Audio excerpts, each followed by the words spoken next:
Hello friends, welcome back. As we have covered security architecture principles, let's quickly discuss security design principles in this video. So we will make only one video, like we will cover all the design principles of ISO IEC 19249 in this video itself, and we'll try to see how this philosophy of addressing and managing risk of the design is addressed by ISO IEC 19249 design principles, right?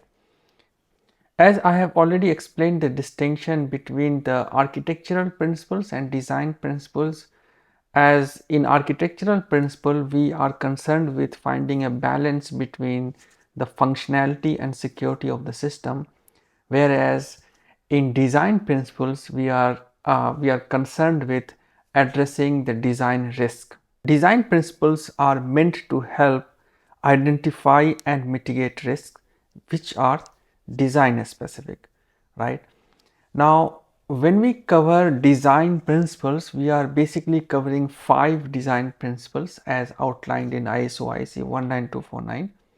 These design principles are least privilege, attack surface minimization, centralized parameter validation, centralized general security, and preparing for error and exception handling. It will be a good idea to list all these design principles in a table and try to see the corresponding risk we are trying to find and mitigate.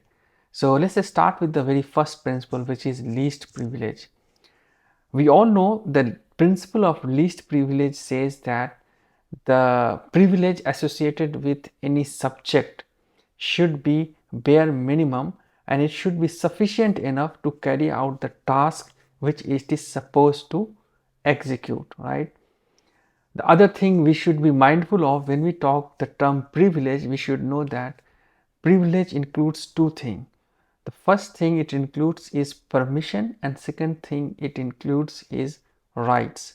So when we talk privilege, we are actually talking about some permission given to a subject to access some kind of data or some class or classification of data, and associated authorization level it has to execute some system task, which is called the rights, right to execute some system task. So two things, one is permission to the data and right to execute system tasks. That is in totality called privilege. And the principle of privilege is dependent on the principle of need to know. So you can have this formula in your mind that least privilege equals to a function of need to know.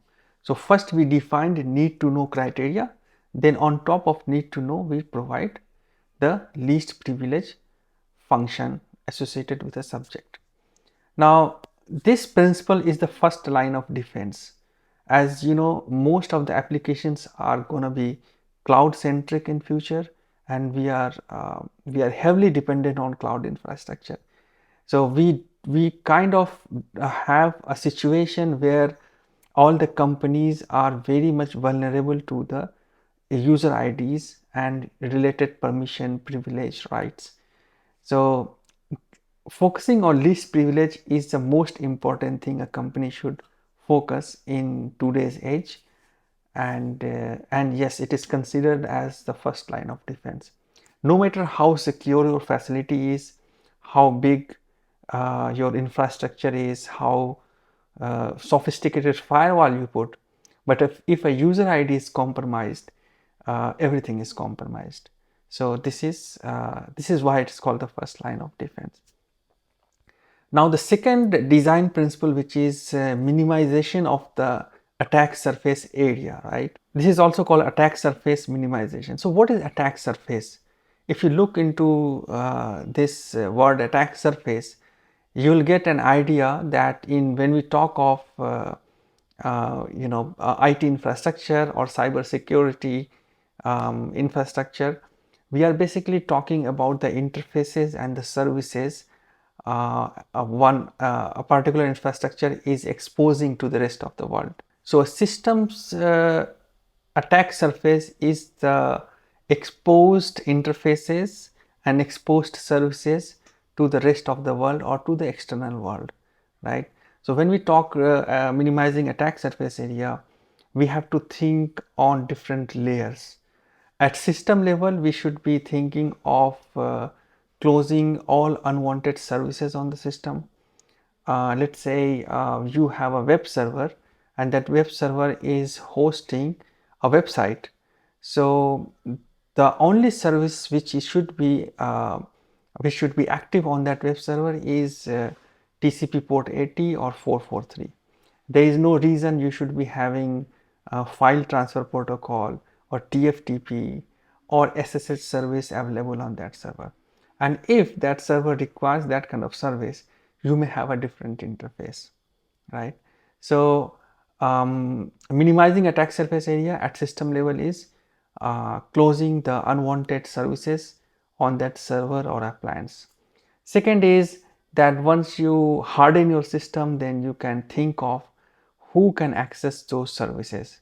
So fine tuning the access control data flow is also minimizing the attack surface area. So turning off unnecessary service, closing unwanted ports, filtering the traffic to see what is happening with the access method, and reducing the access to only authorized users. So these are few methods with which we can minimize the attack surface area. You can also think of minimizing the attack surface area using the concept of domain separation and layering. So as I explained in my video where I explained domain separation, I explained how a network or a corporate environment can be segmented into different security zones, where you have a security zone specific to the management users who are IT admins, and only that subnet is allowed on a firewall so that it can access to any server on SSH 3389 or for any administrative purpose. So we are segregating a network zone for IT management users. Similarly, you can have a different network segment for DMZ, which can terminate all the untrusted network traffic to a specific segment. That DMZ can have tight security controls where you can inspect the traffic, do SSL offloading, and pass that verified traffic back to your intranet, right? So these are few techniques with which you can minimize attack surface area. So the goal of attack surface minimization is to mitigate a risk, which is to reduce the attack vectors, right? So if you close unwanted ports, you have zoned your network, you have firewalls, you are doing regular vulnerability assessment to see what are the unused active ports, and you close all those things. In turns, what you are doing, you are reducing the different attack vectors which can act on your system, right? So reducing the attack surface area is also reducing the attack vectors. I hope this is understood. Now let's go to the another design principle, which is centralized parameter validation. Right? You can think of centralized parameter validation as a mechanism to have a central library of all the input validations which will be required for an environment, for different systems to work together, right? So you may have different software system or different web applications or different management stations where users are putting some input in the form of user ID or in the form of certain queries. So all those user IDs and queries has to be validated against some centralized library. Now, if you do not have a centralized library, what is going to happen? There is a chance that you will be having gaps in the definition. You will be having one library having not updated list of all the parameters, and that can cause some vulnerable situation, and an attacker can exploit that situation. So centralized parameter validation is very important, and it will help all the systems to have a uniform parameter security validation policy, right? So this is centralized parameter validation. Now centralized general security is basically having all the security function to be centralized, so that we do not have any situation where some sort of security compromise can be made because of a missing authentication and authorization mechanism. If you follow Apple, keynotes, you should have realized that they are focusing on Apple iPhone, and when they showcase the internal engineering of the product, they show a chip which is a security chip specific for all the biometric authentication and all the security features of the appliance, right? So they are actually centralizing the security features in a single chip. That is actually a commercial example of having centralized general security. In organizations, you have Kerberos system, you have central access control system, Cisco ICE, or AAA system, or Radius server. These are all centralized general security examples. Now, the last security design principle is giving a consideration to the error and exception handling. So what happens, like if you have a system and the system is experiencing some problem due to some error, now this error has to be manifested in a way that it can be detected and it can be corrected. Now when when a system prompts some error, that error is having some information.